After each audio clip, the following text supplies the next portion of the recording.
Na escola tão abençoada como essa, e nesse trimestre estamos estudando os livros de Salmos, onde, mesmo sendo um saltério, nós conseguimos extrair lições preciosas para as nossas vidas. E hoje nós estamos diante do Salmo 127, o Salmo 128, que acredito a igreja já tenha intimidade com eles, uma vez que é um salmo que fala sobre a família. Quero agradecer ao nosso bispo a oportunidade que ele sempre nos confia para estar ministrando aqui. É um peso para quando tomamos a responsabilidade de ministrar a palavra do Senhor, visto que a nossa igreja é riquíssima de tantos preletores, pregadores, professores, exímios professores. Mas, mesmo assim, ainda dentre esses homens, o Senhor me agracia para poder falar, me dando uma oportunidade. Agradecer ao nosso pastor Samuel, que sempre tem acreditado em nosso ministério e sempre tem nos abençoado. O pastor Itamar, o nosso superintendente, fazendo a festa clandestina, né? Ele é uma bênção, falo sempre isso para ele, que ele é uma bênção na minha vida, é uma bênção no meu ministério, e sempre tem nos apoiado, sempre tem nos fortalecido, e aqui nós estamos para ministrar a palavra do Senhor. Gostaria também de fazer um agradecimento especial, irmãos. Hoje, como o tema é edificando a família com temor e confiança do Senhor, eu gostaria, usando aqui, do exemplo do pastor Eliseu, me apresentar enquanto família, Eu sou o pastor Maxwell, sou casado há 20 anos, 6 meses e 3 dias, com a missionária Nilza. Gostaria que ela ficasse de pé, a minha esposa, Tenho 2 filhos, a Beatriz, que é a minha filha mais velha, 19 anos, Samuel, que é o meu filho mais novo, 16 anos. Casei novo, irmão. E assim, sou feliz. Vou usar aqui a frase do pastor Samuel Gonçalves, quando ele disse para a esposa dele, vou copiar, irmão? Nesse mundo nada se cria, tudo se copia. Falar para minha esposa que nas noites frias, ela é o cobertor que aquece a minha alma. Deus abençoe, porque ela é um baluarte na minha vida. Os meus filhos são bênção do Senhor. E aí, irmãos, só para os irmãos, a título de curiosidade, quando nós tivemos, que eu sempre tive vontade de ter filhos, então assim que casamos, nós já queríamos ter filhos, e aí veio a Beatriz. E tínhamos uma preocupação enquanto pais, Saber qual o nome que vai se dar ao filho. Essa é uma preocupação básica. Mas eu sempre tive comigo a mesma preocupação da cultura judaica, em que os nomes dos filhos fossem uma bênção para ele mesmo. E quando nós escolhemos Beatriz, quer dizer feliz em latim, e Samuel quer dizer presente do Senhor, quando eu junto o nome dos dois, fica assim, um bem-aventurado presente do Senhor. Então, todas as vezes que eu chamo minha filha Beatriz, estou chamando ela de feliz, de bem-aventurado, e todas as vezes que eu chamo por nome Samuel, estou dizendo, você é meu presente do Senhor. Então, tivemos essa preocupação. Não é bem verdade que as pessoas escolhem pela beleza, coisa parecida, mas nós tivemos esse cuidado para que os nomes deles fossem bênção e quando eles fossem pronunciados, fosse como bênção sobre a vida deles. Deus abençoe a minha família, porque sem eles dificilmente estaria à frente do ministério, uma vez que eles são o sustentáculo, o apoio, a base que nos ajuda a caminhar nessa jornada. Pensando sobre a lição de hoje, edificando a família com temor e confiança no Senhor, o comentador, ele faz aqui um aparo geral, um apanhado geral do Salmo 127 e o Salmo 128, e eu vou seguir essa linha, mas depois eu vou distanciar um pouco, eu gostaria de trabalhar os próprios salmos, tá bom? Pensando nos salmos, o livro de Salmos, irmãos, ele é um saltério, ele é dividido em 5 volumes, e os Salmos 127 e 128 está no 5º volume. Porém, do Salmo 120 até o Salmo 134, são 15 salmos, eles são chamados de salmos de degraus, ou salmos da subida.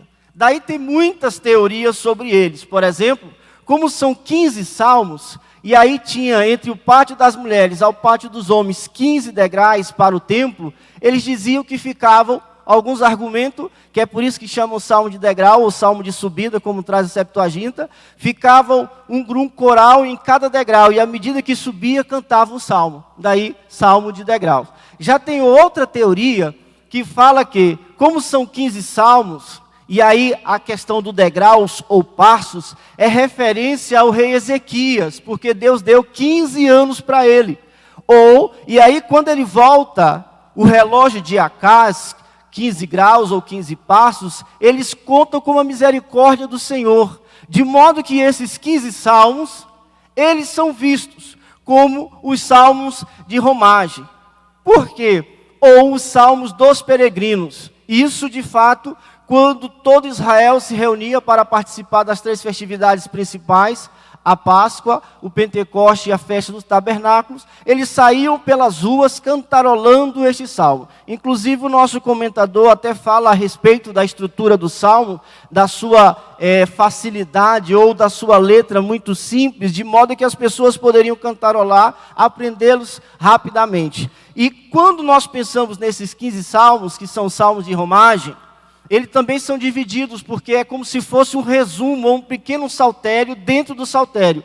Ou um inário, também dividido em 5 partes, onde a cada 3 salmos faz parte de uma divisão. E no nosso caso aqui, nós temos o Salmo 126, o Salmo 127 e o Salmo 128, que faz parte desse conjunto do inário.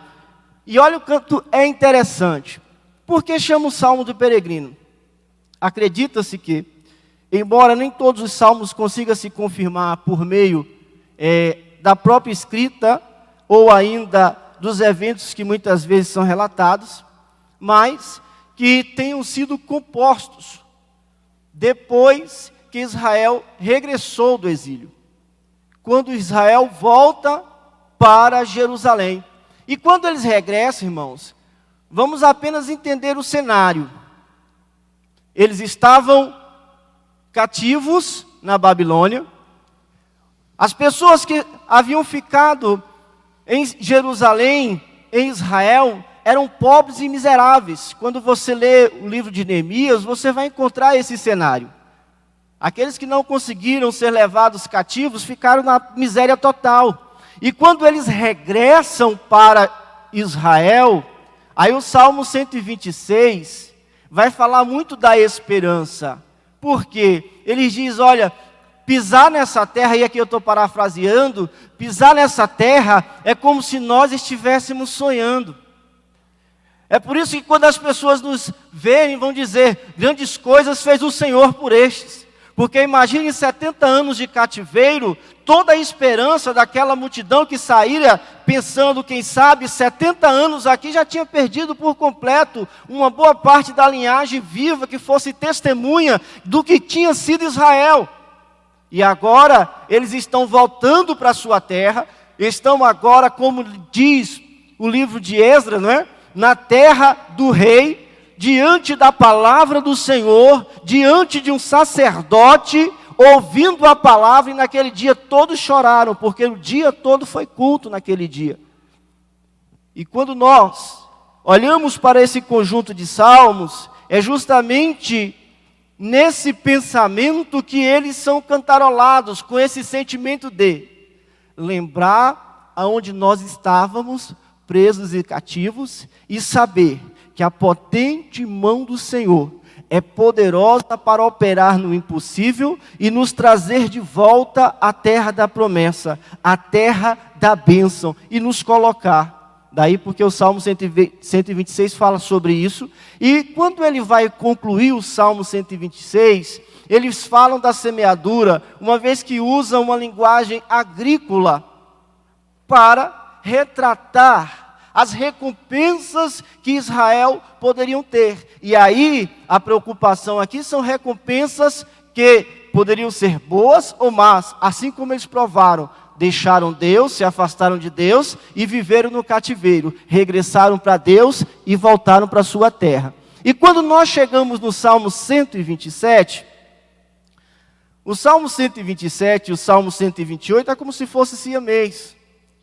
Ele é o início, se assim podemos dizer, do casamento. Quando nós o lemos, e aí pensando ainda no Salmo 126 com a linguagem do agricultor, é transportada essa mesma figura para o Salmo 127.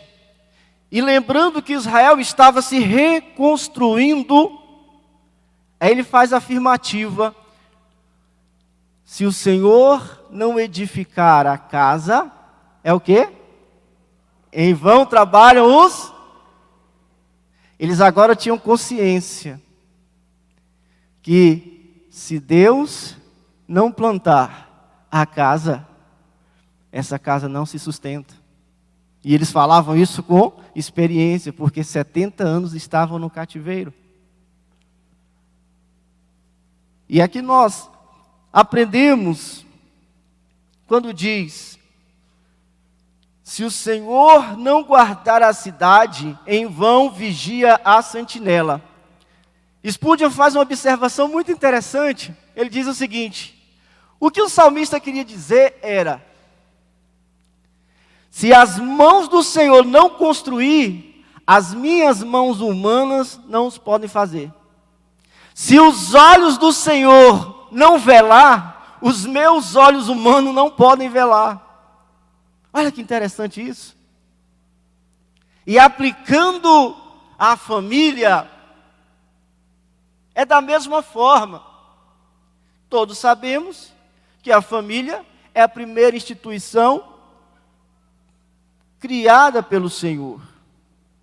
E enquanto família, John MacArthur, ele diz: a família nuclear, consistindo de pai, mãe e filhos, é uma unidade social mais básica e, portanto, o exato fundamento da própria sociedade. Edith Schaeffer, ela disse: a família é um ambiente ecologicamente equilibrado para o crescimento dos seres humanos, uma móvel da vida sempre em mudança, o centro da formação dos relacionamentos, é uma forma de arte. E aqui nós encontramos o salmista dizendo: olha, mas essa família só pode ter uma casa se for edificada pelo Senhor. Essa família só pode fazer parte de uma sociedade se nesta sociedade o Senhor estiver velando por ela. Apenas a título de ilustração. Os irmãos conhecem condomínio, não é? Condomínio não passa aquela segurança que é seguro? Não é? Aquela impressão que é seguro? É ou não é? Então imagine apenas para entender esse salmo. Quando fala o seguinte: eu vou morar no condomínio onde eu parto da pressuposição que é seguro. Eu construo a minha casa ali. E penso, nada pode acontecer comigo aqui, porque eu construí a minha casa. E ninguém pode me roubar porque estou no condomínio.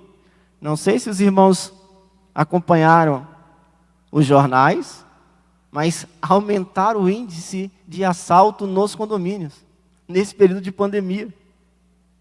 Como assim?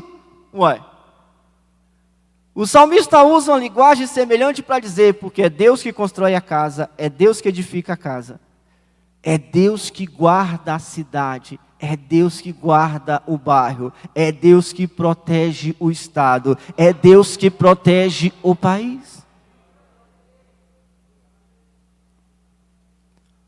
Mas caminhando um pouco mais dentro do Salmo 127, nós vamos encontrar quando ele diz: inútil vos será levantar de madrugada, repousar à tarde, comer o pão de dores, pois assim dá ele aos seus amados o sono. A palavra amados eu gosto muito, porque é Gededias.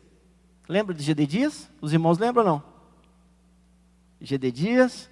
Quem era Gededias na Bíblia? Salomão. Amado do Senhor. Chama ele de Gededias. É por isso que Alguns atribuem o Salmo 127 a Salomão, porque usa o amado, a palavra Gededias aparece aqui. E quando o salmista diz, você pode lutar o dia todo, e aí ele pensando no agricultor que arava, lavrava a terra, semeava, só que o agricultor ele tem um tempo entre aquilo que ele prepara, para depois semear, depois cuidar, para depois colher. E quando ele fala isso, ele estava pensando nessa linguagem de, imagine um homem que passa o dia todinho trabalhando, lutando, pelejando com a terra. O máximo que ele pode fazer é isso. Porque quem manda a chuva? Quem faz a semente crescer? Quem faz os frutos brotar? Deus. Daí porque ele usa, você pode lutar o dia todo, mas nunca se esqueça. Quem vai dar o descanso, o crescimento, a paz, o sossego é Deus. E aí ele traz 4 preocupações do homem. A primeira preocupação, que revela de fato a dependência do homem, é a constituição ou edificação de casa. A segunda é a segurança, Deus velando pela cidade. A terceira, a satisfação ou a disposição para o trabalho. E a quarta é a paz ou o sossego da alma, você poder dormir. É por isso que a Bíblia diz que é doce o sono do trabalhador. Parece simples esse versículo, mas eu conheço pessoas que têm dificuldade de dormir, que para algumas pessoas como eu que gostam de dormir, deitou, fechou os olhos, já está roncando. Mas existem pessoas, irmãos, e aí eu conheço de perto alguns, porque até são parentes, que têm dificuldade de dormir. Então, quando vai se aproximando a hora de dormir, para eles é um tormento. Eles não conseguem dormir. E ficam lutando com isso a noite toda. E aí, quando eu vejo o Salmo dizendo, é o Senhor que dá o sono. Outro salmista vai dizer, deitei e dormi porque o Senhor me sustentou. Olha que interessante, parece ser simples, não é? Mas muitas pessoas sofrem com insônia. São 4 necessidades básicas do homem. A casa, a segurança, significado no trabalho e o sono. E o sono. Agora caminhemos um pouco mais, dentro dessa perspectiva. Quando ele diz, eis que os filhos são herança do Senhor, e o fruto do ventre o seu galardão. Como flechas na mão do valente, assim são os filhos da mocidade. Bem-aventurado o homem que enche deles a sua aljava, não serão confundidos quando falarem com seus inimigos à porta. Lembra que eu disse que o Salmo 127 era o início da família? Quando disse, se o Senhor não edificar a casa, aí aqui chega no plural, olha o que diz, em vão trabalham os que a edificam. Aí agora nós olhamos, bom, eu constituo um casamento no Senhor, certo? O verso seguinte vai falar sobre as vicissitudes, as necessidades. Eu tenho que trabalhar para manter a casa. Mas estou completo com isso? Não. Se você perguntar como é um casamento segundo a Bíblia, qual é o padrão divino segundo a Bíblia? O Salmo 127, o Salmo 128, é este quadro pintado do padrão divino para o casamento. Por quê, pastor Maxwell? Porque, primeiro, eu constituo uma casa. Segundo, eu tenho a proteção do Senhor. Terceiro, eu preciso lutar por esta casa. Mas, até aí, tá bom? Não. Eu preciso que agora? Ter filhos. Ter filhos. Não, pastor, é isso mesmo, o padrão de Deus é assim, irmãos, ter filhos. Parece que estranho, não é? Hoje vivemos numa sociedade que é comum, muito comum, encontrarmos pessoas que decidiram não ter filhos. É comum. Não estou falando daquelas pessoas que têm dificuldade para ter filhos, estou falando daquelas pessoas que mesmo sadias, concluíram que não querem ter filhos. Só que Deus é tão sábio quando Ele diz e compara com uma flecha os filhos. Por quê? Outra vez que a Bíblia compara a flecha, chama de oportunidade. Diz que a oportunidade é como uma flecha lançada. E olha que interessante. Para se ter filhos, o verso 4 vai dizer o seguinte, ó, como flechas na mão do valente, assim são os filhos da mocidade. Observa que usa a palavra flecha e mocidade. Por que será que a Bíblia fez isso? Quando Tim LaHaye, no seu livro sobre casamento, ele diz que existe uma janela de oportunidade para se ter filhos. Para o homem, não, mas para a esposa. Ele chega até a citar, né? Dos 20 anos aos 35, essa é a janela de oportunidade para se ter toda a força de um rebento. Depois disso, você começa a ter dificuldades com essa criança e até mesmo para a mãe. E a Bíblia chama a criança de flechas. E quando nós pensamos nisso, você pensa, olha o cenário. E aí eu vou te contar de coisas que eu já ouvi. Às vezes eu perguntava para alguns amigos meus, na época da mesma idade, perguntou, por que você teve filho logo? Eu falei, não, porque eu queria ter criança logo. Eu sou apaixonado por criança, eu queria ter menino. Não, mas menino custa caro. Imagine colocar um menino nesse mundo. Imagine o quanto você vai custar para dar educação para ele. Imagine o que você vai ter que fazer. Aí quando você chega na Bíblia, a Bíblia diz o seguinte, que os filhos são herança do Senhor. Um dos pontos fundamentais da criança aqui é que ela é projeto de Deus que Ele te dá para que você cuide, até que chegue o estado que Deus quer usar. Às vezes não temos consciência disso, quando a Bíblia chama que os filhos são herança do Senhor. Se você pensar na história de todos os grandes homens, qual desses foram filhos de chocadeira? Nenhum, né? Todos nasceram, cresceram, se destacaram. Aí eu te pergunto, e quem foi responsável por isso? Perceberam quando a Bíblia chama assim que os filhos são herança do Senhor? Porque é coisa que você não mereceu e recebeu. São presentes que Deus dá ao casamento, são os filhos. E quando nós não temos consciência do projeto de Deus, é como Ana que está orando ali. Deus estava procurando alguém que tivesse vontade de ter um filho. Aí Ana, Senhor, eu quero um filho. Deus juntou a vontade com o desejo, né? A fome com o desejo de comer. E Ana fala, não, Senhor, se tu me dá esse menino, vai ser teu. Aí Deus fala assim, achei a mulher que eu queria. Quando você ouve a narrativa de Moisés, a Bíblia diz assim, ó, despretensiosamente parece o texto. Saiu um homem de Levi e deitou com sua esposa e concebeu e teve uma criança. Aí você fala, né, assim, despretensiosamente aquele texto. Não. A época que eles estavam vivendo era proibido ter filhos. É tanto que as parteiras já tinham ordem, todas as vezes que nascessem as crianças dos hebreus tinham que matar. Imagine, nós hoje não temos a limitação, você pode ter quantos filhos você quiser ter. Hoje nós não temos a limitação, a proibição de gerar filhos, você pode ter ou não ter. Na época de Moisés, era proibido, mas mesmo assim um homem foi corajoso o suficiente para dizer, nós vamos ter um filho. E esse menino se torna o libertador de Israel. E quando nós, enquanto pais, não temos consciência dos projetos de Deus para os nossos filhos, limitamos a mão de Deus na nossa vida e a bênção do Senhor sobre nós. Mas caminhemos um pouco mais. Chama de flecha porque a flecha você tem que puxar para lançar. E a flecha é cuidada com esmero, com zelo, até o ponto que ela possa ser utilizada. Da mesma forma é encarado pela Bíblia os filhos. O pai, a mãe, tem a responsabilidade de pegar essa flecha com muito zelo.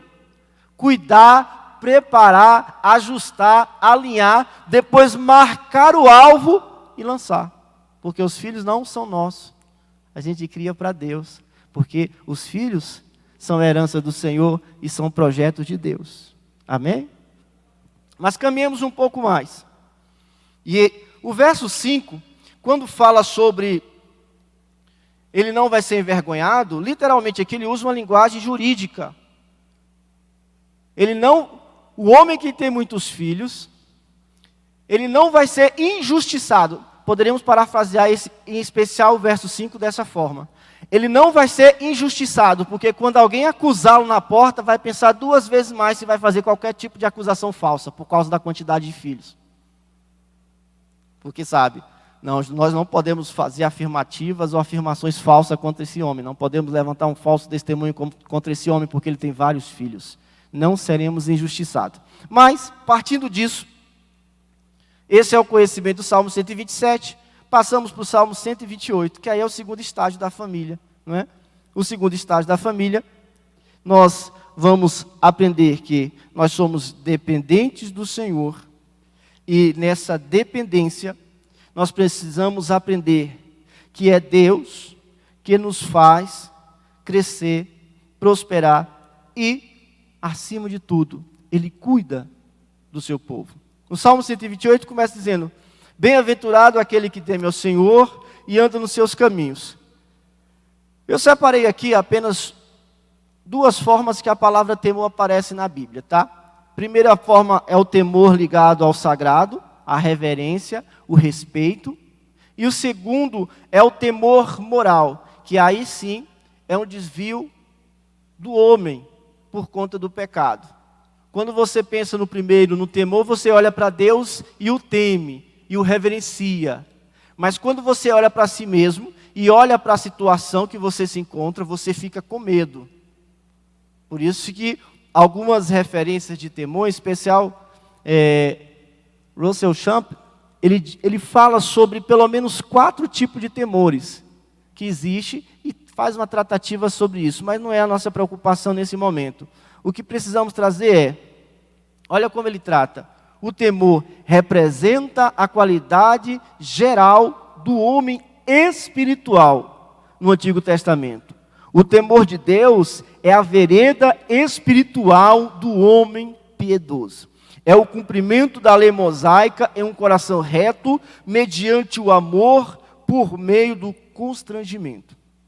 E aí, quando nós pensamos no temor, você vai encontrar diversos versículos. Mas diz que, quando o homem precisa buscar sabedoria, quando o homem precisa buscar entendimento, quando o homem precisa buscar inteligência, qual é o princípio básico? O temor do Senhor é o princípio da sabedoria. O temor do Senhor é o princípio da sabedoria. E temer aqui não é ter medo, não é eu sirvo a Deus porque senão Ele me lança no inferno, não. Nós temos que olhar para Deus na vertente do sagrado.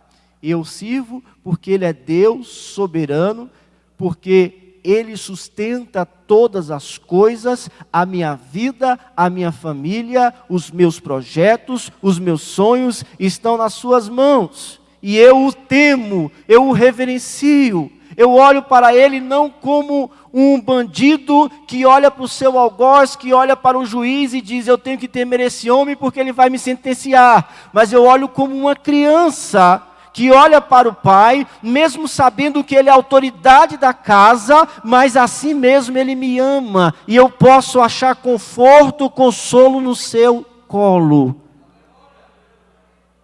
É por isso que Paulo usa a palavra assim no Novo Testamento, irmãos. Que agora, depois de recebermos o Espírito da adoção, nós falamos Abba, Pai. Eu gosto muito dessa palavra hebraica.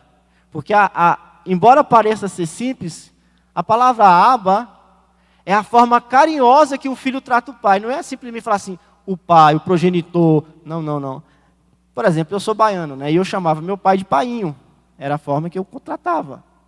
Como eu chamo minha mãe de manhinha. Então, a palavra Abba ali é justamente essa intimidade do filho. E quando eu penso no temor do Senhor, eu penso o filho olhando para o pai como referência, o respeitando, o reverenciando. Não temendo porque pode apanhar, mas sabendo ele é o meu pai. Eu tenho que reverenciá-lo. Caminhando um pouco mais na palavra, e aqui encontramos o salmista dizendo, Bem-aventurado aquele que teme. Temer é suficiente? Não. Eu preciso temer e ser obediente. Eu preciso temer e ser obediente. Olha que interessante. No verso 2, apenas a título de pedagógico, eu colocando aqui, obviamente você vai achar outras referências. Quando o homem teme a Deus e obedece, acontece 3 S's na vida dele. 3 S's. O primeiro S que você vai encontrar aí é satisfação. Satisfação. Por quê? Pois comerás do trabalho das tuas mãos. Isso é satisfação. Porque muitas pessoas trabalham como se juntasse num saco furado e não tem prazer. Porque o trabalho, lembra do Salmo 127? Deus dá significado ao trabalho. Aqui, Ele está colhendo o fruto desse trabalho. Irmãos, coisa horrível é você chegar no final do mês e receber o seu ordenado e não ficar com 1 centavo para gastar, porque você tem que pagar todas as suas despesas. E você fala, nossa, eu passei 30 dias trabalhando e não posso usufruir 1 centavo desse dinheiro. É ou não é? E aqui o salmista está dizendo, não, mas o homem que teme ao Senhor e é obediente, teme e obedece, ele vai ter o quê? O primeiro S na vida do homem é satisfação. O segundo, irmãos, que eu coloquei é sorriso, porque felicidade. E aí eu pensando em Isaac, não é? Feliz serás, sorriso, alegria. Isaac quer dizer sorriso. Eu imagino Deus olhando para Sara naquela idade, lembra da janela de oportunidade que ela havia perdido? E ela tinha consciência disso. Como meu Senhor vai se alegrar em mim, uma vez que eu já passei do tempo? Aí Deus, não, vou te dar um sorriso, vou te dar um Isaac. Já que você sorriu não acreditando na promessa, eu vou te dar um sorriso de felicidade, de alegria, porque quando você estiver com a criança na mão, você vai rir demais e vai dizer que agora é a mulher mais feliz da terra. E eu imagino que Deus olhando para o homem dizendo, você não vai só arar a terra, você não vai só plantar nessa terra, você não vai só lutar com essa terra, mas você vai poder sentar e desfrutar dessa terra, gozar das benesses dessa terra. E isso é satisfação. Mas isso é suficiente? Não. Porque você também vai ser feliz, você vai poder sorrir, você vai poder ser alegre, você vai poder passar momentos de felicidade. E aí a alegria do crente, irmãos, não consiste nas coisas desta vida, mas a nossa alegria é na salvação, porque por mais que tenhamos dificuldades aqui, choremos, por mais que nos desesperemos e fiquemos apreensivos, Deus nos dá a alegria da salvação. Por isso que o salmista no Salmo 51, ele fala, Senhor, não retira de mim o teu espírito e nem a alegria da tua salvação. Porque a alegria da salvação, irmão, nada pode nos tirar do prumo da vontade de Deus. Eu sempre vou olhar para as dificuldades da vida, como Paulo usa, ele vai seguinte, não dá para comparar com o peso de glória que nos espera lá. Quando você olha em sua volta, o sofrimento, a dor, toda essa angústia, olha para o céu que você vai lembrar, tem uma coroa me esperando, tem um céu me esperando, tem um Deus me esperando, tem uma salvação em Cristo, que me faz olhar para as coisas celestiais e desejar morar com o Senhor, e olhar para as coisas terrenas e dizer, isso é ínfimo, isso não tem sentido, porque o maior sentido da minha vida é fazer parte dos salvos, e essa alegria transborda a minha alma. Louvado seja Deus. E o terceiro S, falei para os irmãos, é só a título de pedagógico, tá, irmãos? É quando você diz assim, irá bem, sucesso. Ficou fácil aí? Primeiro S, satisfação. Segundo S, sorriso. Terceiro S, sucesso. Aí entra agora, lembra que eu falei que o Salmo 128 é a segunda fase do casamento? Por quê? No primeiro eu tenho construído a casa e tendo filhos. No segundo, olha como é a visão. Diz assim, pois comerás os trabalhos das tuas mãos. O homem está do lado de fora trabalhando. A tua mulher será como oliveira onde? Ao redor da? Não, ao redor da casa, aos lados da tua casa. O homem no campo trabalhando, a mulher em volta da casa. E a chama de, como é que chama a mulher? De videira. Videira, irmãos, isso é tipologia bíblica, tá? A videira está muito associada à alegria, ao prazer, à felicidade. Mas aqui é notório também a frutificação. E não só isso, a sombra que produz em volta da casa e traz refrigério para a casa. Porque você tem que pensar no cenário aqui, não estamos falando de uma casa como a nossa, estamos falando de uma casa numa região seca, desértica, então você precisa de sombra para refrigerar a casa. E aí, tem uma escritora que diz que as mulheres são como termostato e não termômetro. Como assim, pastor? O termômetro, ele só faz medir a temperatura, certo? O termostato faz o quê? Controla a temperatura. E olha a sabedoria de Deus. A tua mulher será como a videira. Em volta da onde? Da tua casa. E quando eu abro a porta e entro na casa, quem eu encontro? Os filhos. Aonde? Na roda da tua mesa, os rebentos da oliveira. Duas coisas aqui aprendemos. Primeiro, os filhos como bênção, lembra lá atrás? E agora, o centro do culto é a mesa, aonde a unção faz parte da vida dos filhos, porque, em especial, a oliveira tinha pelo menos duas utilidades. Primeiro, o fruto, não é? E segundo, o azeite, que mantinha a lamparina acesa ou era utilizada para diversas coisas. E azeite na Bíblia representa quem, irmãos? O Espírito Santo de Deus. Olha que maravilha. Amém? Nosso tempo acabou, fiquemos de pé. E apenas para concluir o Salmo 128, enquanto os irmãos ficam de pé, diz assim: o Senhor te abençoará desde Sião. Tu verás o bem de Jerusalém todos os dias da tua vida, e verás os filhos dos teus filhos e a paz sobre Israel. Quando nós somos edificados no Senhor, e constituímos famílias, e agora nós o tememos e obedecemos, o Senhor nos faz ter satisfação, nos faz ter sorriso, nos faz ter sucesso, nos dá uma esposa abençoada, nos dá os filhos abençoados, e a bênção da nossa vida é tamanha, irmãos, que quando ele fala assim, o Senhor te abençoe desde Sião, é só lembrar que Sião, ela toma uma conotação de lugar espiritual, porque ficava na montanha, ou a cidade dos jebuseus que Davi conquistou.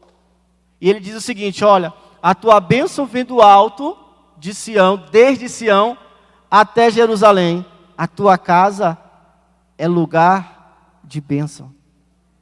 E não só para você, mas para o teu bairro, a tua cidade, o teu estado e o teu país. Amém?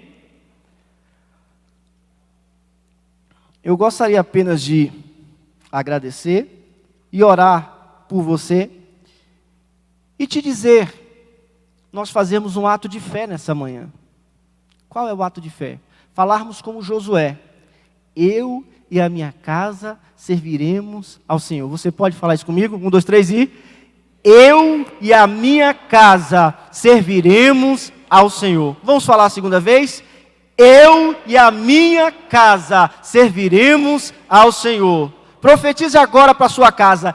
Eu e a minha casa serviremos ao Senhor. Eterno Deus e soberano Pai, te damos graça, te bendizemos, te louvamos e te exaltamos por essa oportunidade. Meu Deus, em nome do Senhor Jesus Cristo, nós rogamos a Ti as mais copiosas bênçãos sobre a vida da Tua igreja, sobre a vida das famílias, daqueles que estão nos acompanhando. Pai Santo, que a Tua graça possa vir encher a cada lar, que a Tua graça, meu Deus, possa fortalecer os nossos corações. Meu Deus, que desça uma unção de comunhão, que o Teu Espírito Espírito possa estar juntando os laços, Senhor, tirando toda a tristeza, angústia, meu Deus, tirando toda a ansiedade, porque Tu és o Senhor que cuida do Teu povo, Tu és o Senhor que cuida da Tua igreja, meu Deus, que as Tuas potentes mãos possam estar sobre o Teu povo, abençoando e dando paz, no nome santo do Senhor Jesus Cristo, amém?